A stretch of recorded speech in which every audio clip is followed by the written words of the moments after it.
এইমাত্র আপনারা যে ভিডিওটি দেখলেন, এই বিষয়টা আপনাদেরকে আমি সম্পূর্ণভাবে বা একটু আমার যতটা জানার সাধ্যের মধ্যে আছে সেই সম্পূর্ণভাবে আপনাদেরকে ক্লিয়ার করে বলি। যে বিষয়টা হচ্ছে যে পশ্চিমবাংলাতে মুর্শিদাবাদ নামক জেলার অন্তর্গত বেলডাঙ্গা অঞ্চলে, বেলডাঙ্গা থানা, বেলডাঙ্গাতে অঞ্চল আছে, সেই স্থানে হরিমতি বলে একটি গ্রাম আছে। সেই গ্রামের পাশে একটি বড় স্কুলও আছে। তার ঠিক 100 মিটারের মধ্যেই একটি পুজোর আয়োজন করা হয়েছে। এখন বিশেষ করে পশ্চিমবাংলাতে হিন্দু সম্প্রদায়ের কার্তিক পূর্ণিমা, সাধারণত কার্তিক পূর্ণিমা নামে একটি পুজো হচ্ছে।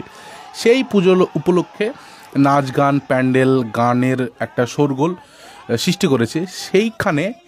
এখানে আপনাদেরকে দেখায় যে ওরা একটা প্যান্ডেল করছে, যে প্যান্ডেলের গেট আছে, লাইটিং গেট, খুব সুন্দর গেট। কিন্তু আপনারা ভালো করে দেখেন যে ওখানে লেখা থাকে, অনেকের বিয়ে বাড়িতেও এইসব জিনিসগুলো থাকে, ওখানে ওয়েলকাম জানায় বা যে উদ্দেশ্যে এক কথায় প্যান্ডেলটি করা হয় সেই উদ্দেশ্যটাকে তুলে ধরা হয়।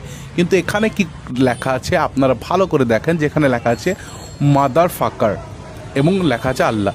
তো এই বিষয়টা আমার মনে হয় না যে মুসলিম সম্প্রদায় এর যে কোনো বাচ্চা থেকে শুরু করে বড় সকলের কাছে যদি জানার মধ্যে থাকে, তাহলে এই বিষয়টাকে নর্মালভাবে নেওয়া যাবে না। কারণ আপনি একদম এটা স্বচক্ষে কি জানাতে চাচ্ছেন সাধারণ মানুষের কাছে, যে একজন আপনি এক সম্প্রদায় হয়ে অন্য সম্প্রদায়ের ধর্মের সবথেকে যে বড় একটা মুসলিম সম্প্রদায়ের মানুষের কাছে সবথেকে বড় হচ্ছে আল্লাহ, সেই আল্লাহর ব্যাপারে আপনি কি দেখাচ্ছেন মাদার ফাকার আল্লাহ।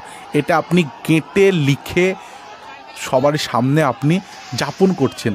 তো এই বিষয়টা নিয়ে এখন বর্তমানে বেলডাঙ্গা সহ আশেপাশের এলাকা জুড়ে বোম বারুদ বা মারামারি একটা হই হুল্লার শুরু হয়েছে এবং পুলিশ প্রশাসন এখানে আসছে। তো আমার মনে হয় না যে এর আগে পুলিশ প্রশাসনকে প্রতিটা প্যান্ডেলের ক্ষেত্রে বা প্রতিটা উৎসব, সে যে কোনো ধর্মের হোক না কেন, সব জায়গাতে তদন্ত করে যাচাই করে সেই জিনিসগুলো করা উচিত। তো এইগুলাই যদি আগে পুলিশের নজরে পড়তো তাহলে এত গণ্ডগোল হট্টগোল হতো না। তো এর মানে এই ব্যাপারে আইনত কঠোরভাবে শাস্তি আমরা চাইবো, সেটা যে ধর্মের হোক না কেন, আমরা কঠোর শাস্তি চাইবো যারাই এই ধরনের কুকর্ম করেছে। তো ভিডিওটিকে আপনারা শেয়ার করে সেই সকল ব্যক্তিদের কাছে পৌঁছে দিন যারা হয়তো এখনও ভিডিওটি শেয়ার করছে বাট সঠিক তথ্যটা না জেনেই শেয়ার করছে এবং অনেক মন্তব্য করছে। তো এই ঘটনাটি ঘটেছে বেলডাঙ্গার হরিমতি এলাকাতে। আর এটাই হচ্ছে কারণ যে ওরা আল্লাহকে ডাইরেক্টলি গালাগালি করেছে লিখে। তো ভিডিওটি শেয়ার করে জানিয়ে দিন সেই সকল বন্ধুদের কাছে।